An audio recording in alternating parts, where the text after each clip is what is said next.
Yes, it is. Oh, yeah.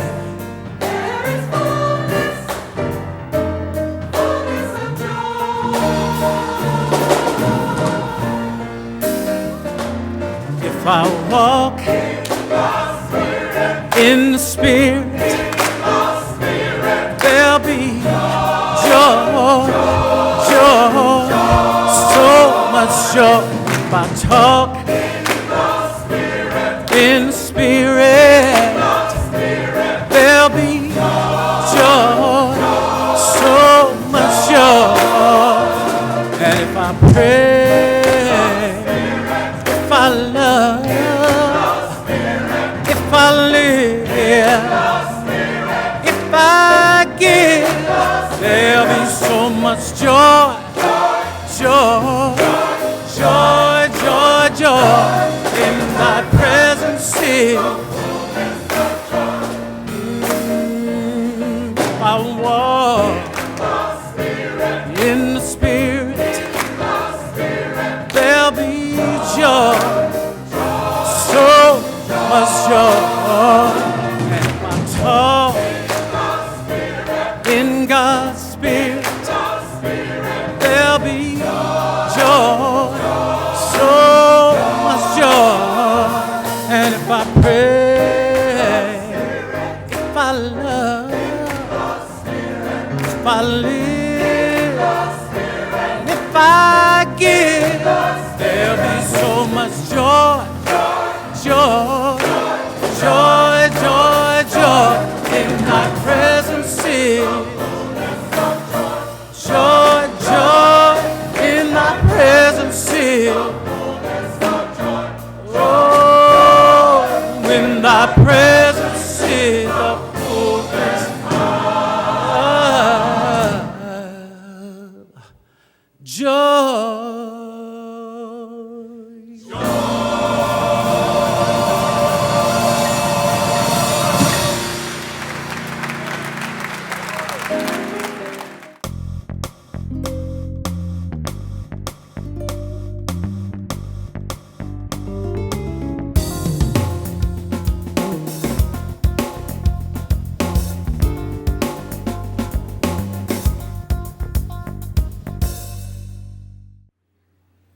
Good morning, beloved ones. Turn to someone and tell them, I see your true light. I see your true light. It is radiant and beautiful. Yes, I see your true light. It is radiant.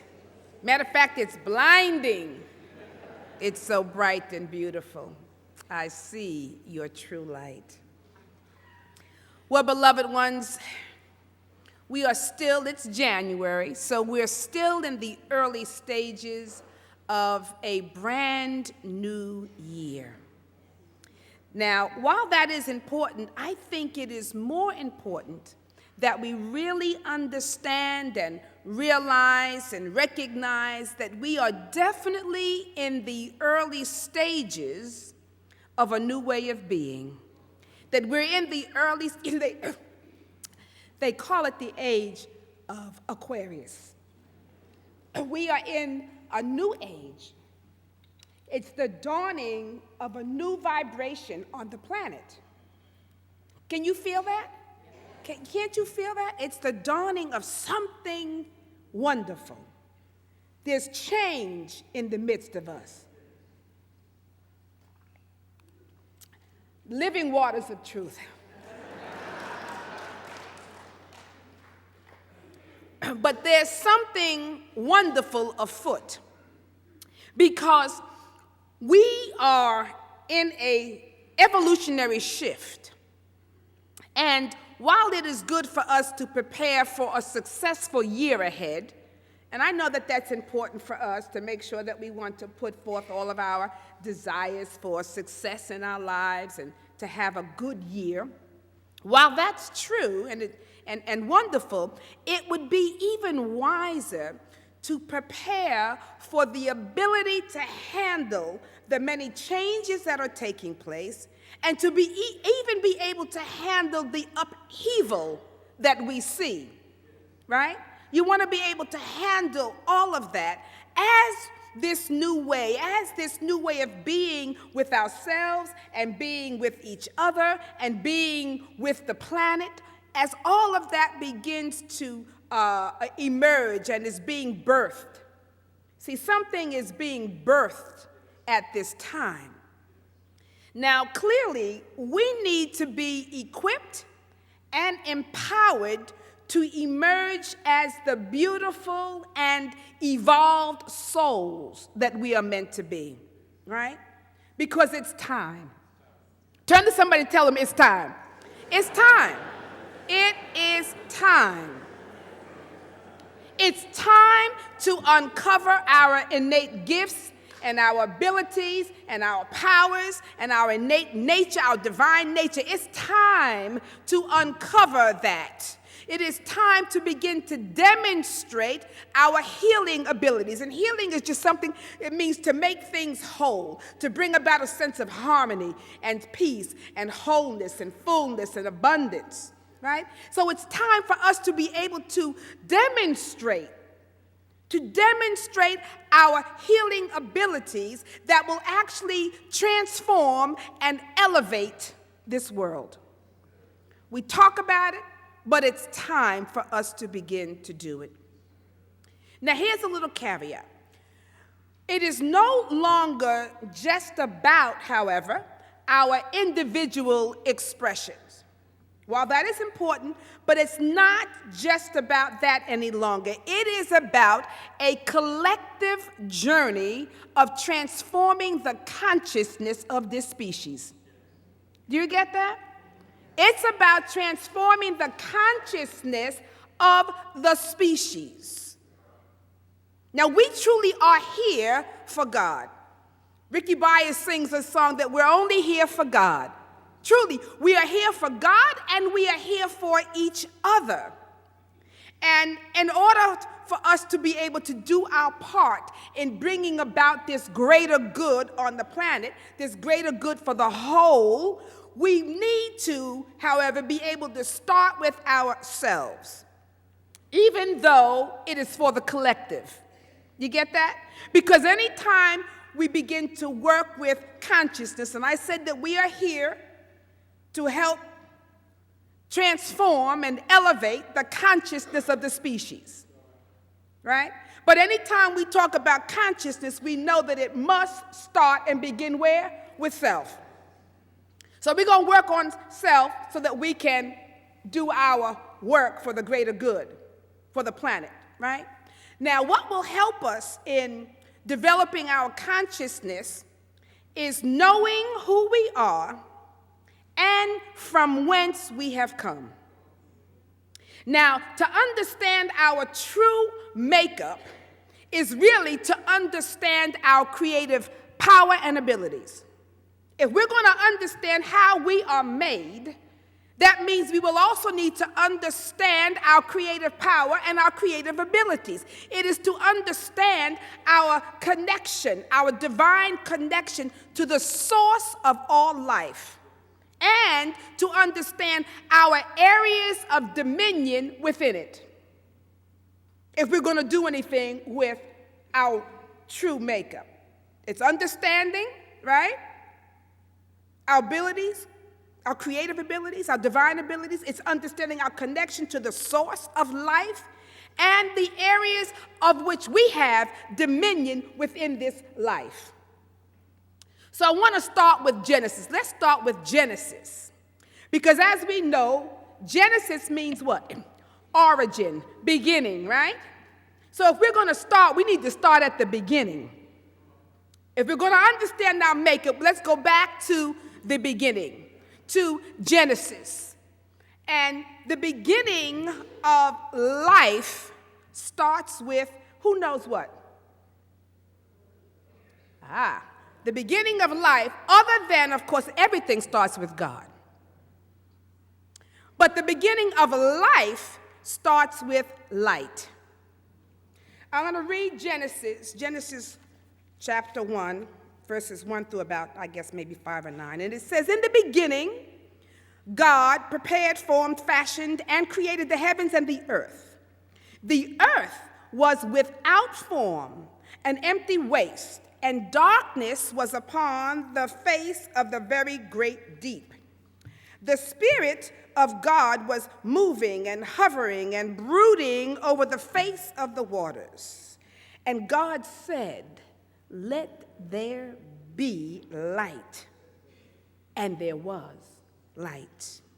And God saw that the light was good." And the Amplified Version says suitable and pleasant. And he approved it. And God separated the light from the darkness. And God called the light day, and the darkness he called night. and there was evening, and there was morning in the first day. So we start with this whole concept of light. Outside of the heavens and the earth that God created, the first thing that he creates that gives life to the heavens and the earth is what? Light. Because everything was void and empty, right? Until the creation of light. It was void and empty. God said, okay, there has to be something on this earth that represents life. So he created light. Because there cannot be any life without light. There can be no growth without light. We already know that. Light carries physical, it carries and causes physical sustainability, right? Because if you don't have light, you don't have any trees. If you don't have any trees, you don't have any oxygen. If you don't have any trees, you don't have any seed-bearing plants that can provide food. You don't have anything to eat. There will be no life physically without light. So it's important. But also, we have to understand as metaphysicians that this whole creation of light is not only necessary for the physical sustainability of life in the outer, but it is also equally and vitally important for the sustaining of our inner being, of our inner growth. You must have light within to sustain your inner life, right? As what? As within, so without. So there's a measure of light that must occur within the inner recesses of our being. So light then causes inner growth, it causes understanding. It is symbolic of awareness. If I'm talking now about our inner need for light and what it does, what it creates. Awareness, intelligence, right? Consciousness, understanding, illumination. All of these things are the result of light. And they are necessary for us to move forward, inwardly and outwardly. So this concept of light covers both our inner and outer experiences of life. Now, I want to read, we started with Genesis in the Old Testament, and I want to go to the New Testament, and I want to read from the book of John. And John verses, I guess I'll do 1 through 9 with John. It says, in the beginning, before all time, was the Word, or in parentheses it says Christ. And the Word was with God, and the Word was God himself. He was present originally with God. So we know that light was also what? That's the original creation. So now we're in the New Testament, and this concept of this Christ was originally also with God. And if it was original, it has something to do with light. Christ has something to do with light as well. And it says, all things were made and came into existence through him, and without him was not even made one thing that has come into being. In him was life, and the life was the light of men. And the light shines in on the darkness, for the darkness has never overpowered it, or poured it out, or absorbed it, or appropriated it, and it is unreceptive to it. So this whole thing, and then he goes on to talk about, of course, John, and John came as a man witness to the light, but he was not the light himself, but he was bearing witness to the light. He says, there was the true light that came into the world, the genuine, perfect, steadfast light that illumines every person. And John says, I'm not the light. This says, John, talking of John was not the light. He came to bear witness to the light. To this light, it says, that was in every man, woman, and child. So to put it in unity or New Thought terms, we would say that this Christ Spirit, this divine logos, this word is in every man, woman, and child. This light is within you. So that says to me that we are light beings, that we are made out of light, and that this light indwells us. right? It indwells us, the Christ in me. This light indwells us. Now, this light that indwells us is the creative energy of God, because it says there's nothing that came into being that did not come from the light. Whether it's the light in Genesis or the light in the New Testament through the light of God in us. Everything is this creative, it comes out of this creative energy of life. And this light that we are, this creative energy that we are, has a wonderful ability. It has the ability to dispel the darkness. See? And it says that the darkness cannot comprehend it. The darkness can't overpower it. It can't overcome it. This right here, see, this right here is where our power lies. Not only do we have, and we're going to be talking later on, I'm doing a series because I want to equip us to be light workers and bearers. So you need to come for the next few weeks because you're going to get your marching orders and your assignment, right? We're going to have some how-tos. But what this says is that this light that is in us, one of the main things that it can do is it dispels the darkness, because in the beginning, everything was void and in dark. And the moment light came, boom, life came, right? And it dispelled the darkness. So that means that we have been created to dispel it. And Lord knows we need, at this time in history, more than ever before, right? We need to be about the business of dispelling some darkness. And the thing as metaphysicians is we're going to do it the spiritual way. We don't have to get out there. We can. I'm not saying we shouldn't march and shouldn't do all those things, but we're going to do it the inner way first, right? We're going to dispel that darkness. So it's time for you to begin to see yourself in a new light. You hear what I'm saying? See yourself in a new light. Because when we let this light that is in us, when we let it shine, that is, shine in our consciousness, all of a sudden we begin to make higher choices. We begin to think in higher ways. You actually have higher revelations, that you might not have had before. We begin to strive all of a sudden for the greater good or the highest good of all concerned. Truth principles, divine ideas, spiritual laws of being begin to fill your mind and your consciousness when you are tuned in to the light that is within you, right? When we fill our minds and begin working towards the expression of good or the expression of God in the world, problems and challenges are overcome with greater ease and creativity. See, without the light, we don't know, we come from that human nature. We're not really sure how we should respond to the problem or to the challenge or to the situation, and most likely we respond from a lower vibration, which means I'm going to get angry, or I'll try to annihilate you, or bomb you, or kill you, or destroy you, or something. Because that's a low vibration. We're not sure of how to creatively and spiritually work with the darkness. And darkness fighting darkness just breeds what? More darkness. The only thing that can dispel the darkness is light. Light, light, light. And so when we are in touch, there begins to be a natural order of life that unfolds when there's life, when there's light. The natural order, because in the next days of creation you had fruits and animals, and there was a natural creation of life in Genesis once light came on the scene, right? This is no small thing that I'm talking about. It's monumental, friends, and it is real. I want us to understand that it is real because it's a part of our God-given nature.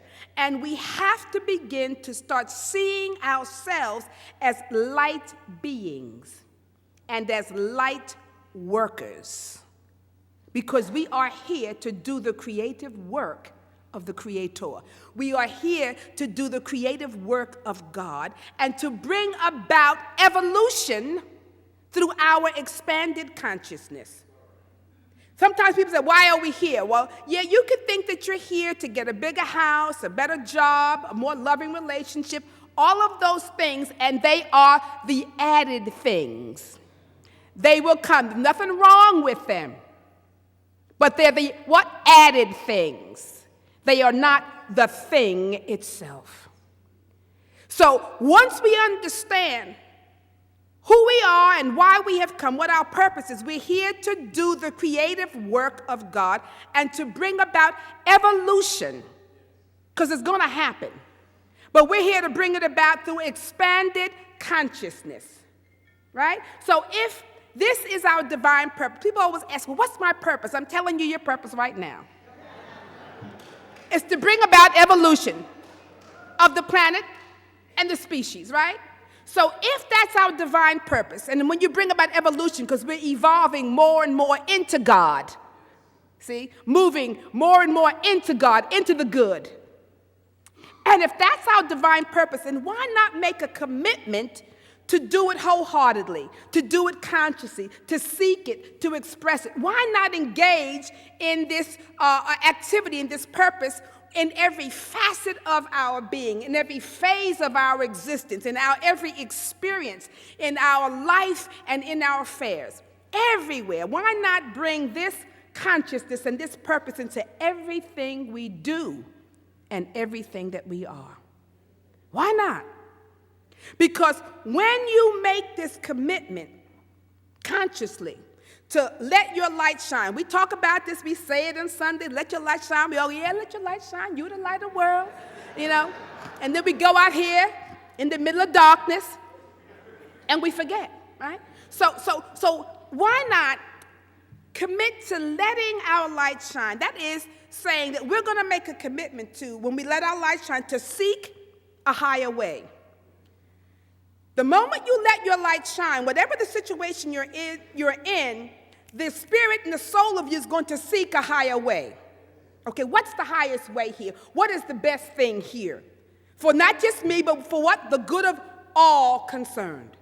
What's the highest vibration that needs to be expressed? What's the highest spirit I can put forth? So when we make this commitment to let our light shine, this is what we are committing to. We are committing to letting this light come forth in everything that we do. And it could be even in the midst of when we're engaged with challenging people, challenging situations. Who has challenging people in your life? Okay. Now, you know it's hard to bring some light to people who want to be in the darkness, right? Because they're throwing shade. They're throwing negativity. They're throwing all this stuff, anger, hurt, throwing everything at you. And it is challenging for you not to receive it or respond to it. And the only buffer you're going to have is to let your light shine. The only thing that's going to handle that, right, is light. The only thing, because if you don't have light, you're going to take it all in. And the darkness will what? Overtake you. So there's only one way to do it. Is to understand how to be a light being and a light worker. And to take this a spiritual equivalent, all the spiritual equivalents of what it is that you're seeking. If you have a physical challenge, you got to get behind to the spiritual equivalent of wholeness. In other words, what I'm saying is that wherever there is the appearance of darkness, either within you, because sometimes you're the one throwing the shade, right? Come on. But whenever there's the appearance of darkness, either in you or in others or in a particular situation, you must commit to tapping into and coming from the light of God within you. So if you want to begin to turn your life around, you have to begin to recognize the source of your life, right? Which is God, the good. And then quickly remember that this same spiritual source, this same creative energy, this same divine spirit that created all that is, indwells you. It indwells you. And so hence you have everything that is needed to overcome your situations and circumstances, to overcome any darkness, and to shine with the creative energy, the creative force of life. Now, here's the good news. We have to remember, you don't have to try to get any more light. You don't have to, where's the light? Where's the light? Where's the light? You don't have to try to get the light because it is already within you, right? It's in every man, woman, and child. You were created in it. You are a light being. So what you want to do is then try meditating or visualizing on the inner light expanding to the degree that you are consumed and enfolded from head to toe in light. Now, I want you to begin to do this as a spiritual practice. I know that we have our prayer time where we're going to God asking for things. Continue to do that. Well, that's the long way, and it's a good way. But I'm going to tell you a shortcut. Develop this spiritual practice of simply allowing yourself to be enfolded in the light, to be infused from head to toe with the light that is God.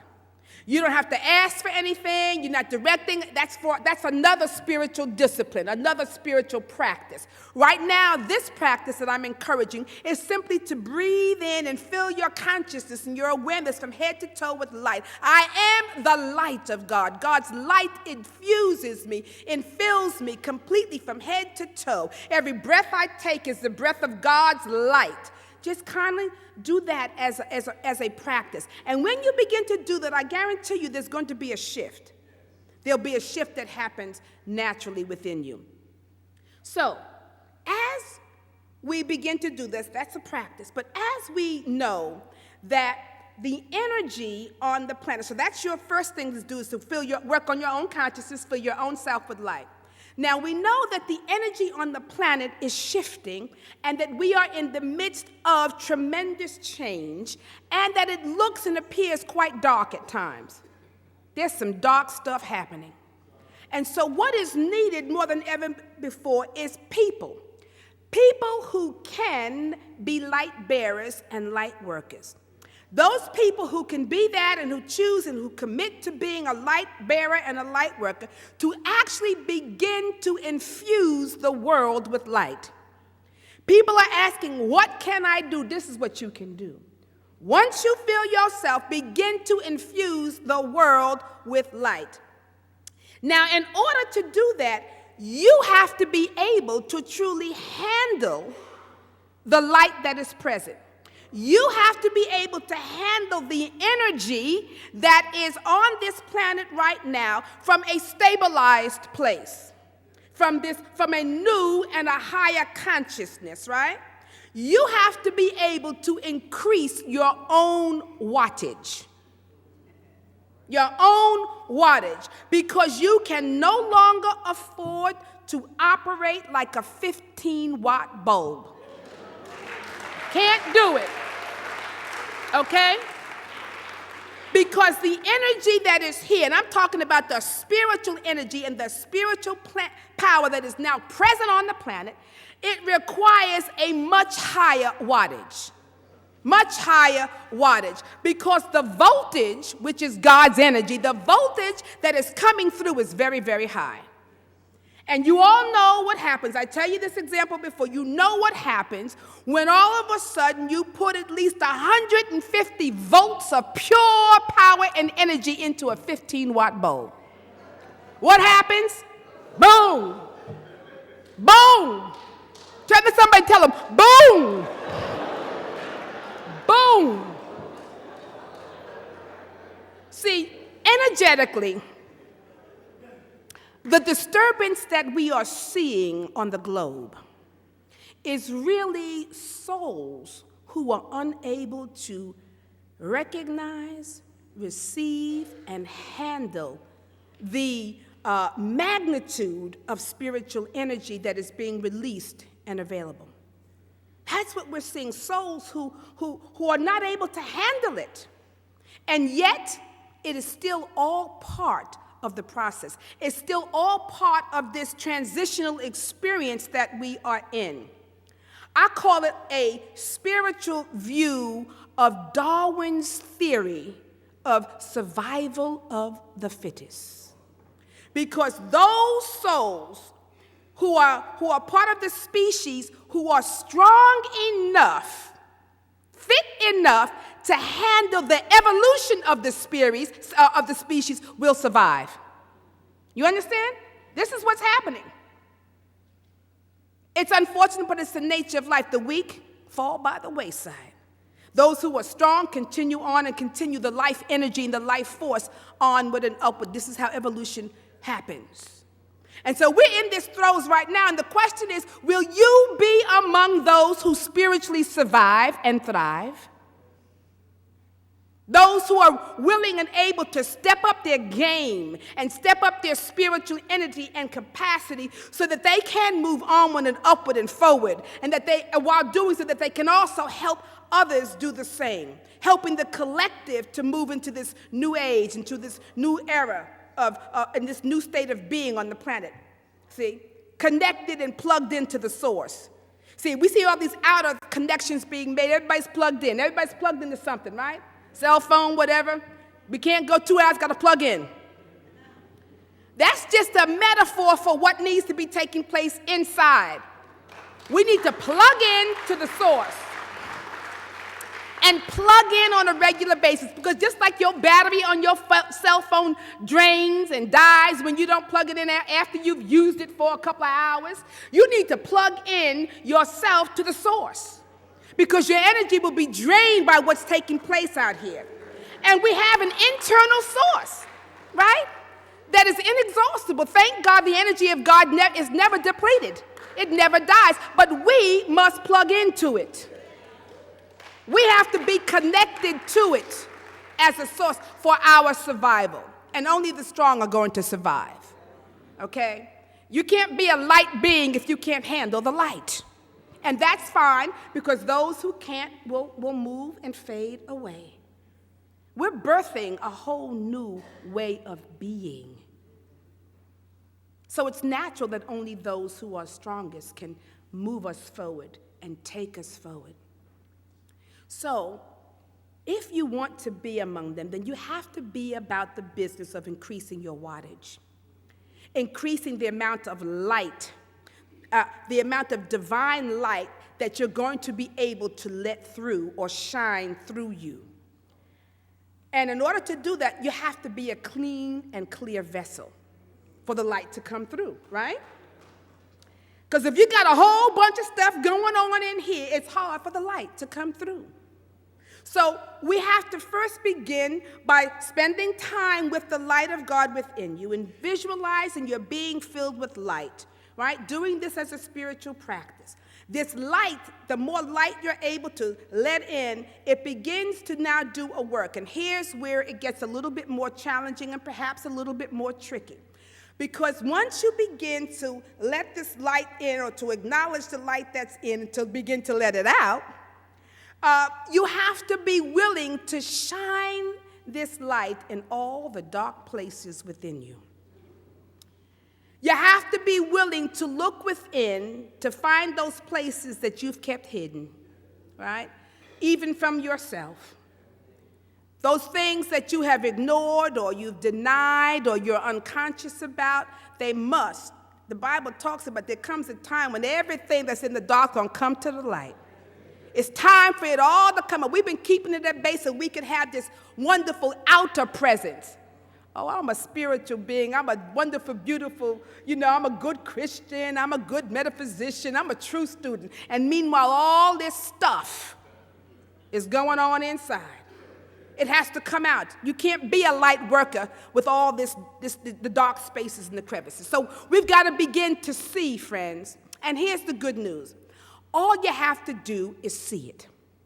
This is why I love, this is where it becomes, because see, we're afraid to look at it because we think, oh my God, it just overwhelms us. But that's okay. All you have to do is see, because what you can't see can't be healed, right? So you got to be able to see it. And what you can't bring to the light will do the healing. But if you can't bring it to the light, then it just stays there. It just creates space. And what it does is it begins to block your light. It begins to block your creative ability to create, to be, to grow, to unfold, to evolve. You get stuck. And those who get stuck are not going to be among the fittest, right? So we have work to do. You've got to be able to keep when you can't look at self, it keeps your wattage low. So all you have to do is begin to see these things. You don't have to try to manipulate it, heal it, transmute it, transform it, nothing. All you need to do is begin to see it with honesty and integrity, because seeing is awareness, and awareness is light. That light that is in you, that light that indwells you, is the Christ. And the Bible says it is Christ in me who does the work.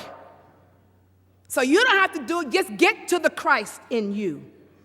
And let the Christ light begin to do the work. The light in you that is God in you, the light of God in you, or the Christ light in you, will begin to heal and transform and dissipate all that is less than light. So the clearer you become as a vessel, the more light will shine through you. And the more light that is able to come forth through you increases your spiritual wattage to be able to take in more light. And then you have the ability to transform not only your world and your situations and circumstance, but the world around you.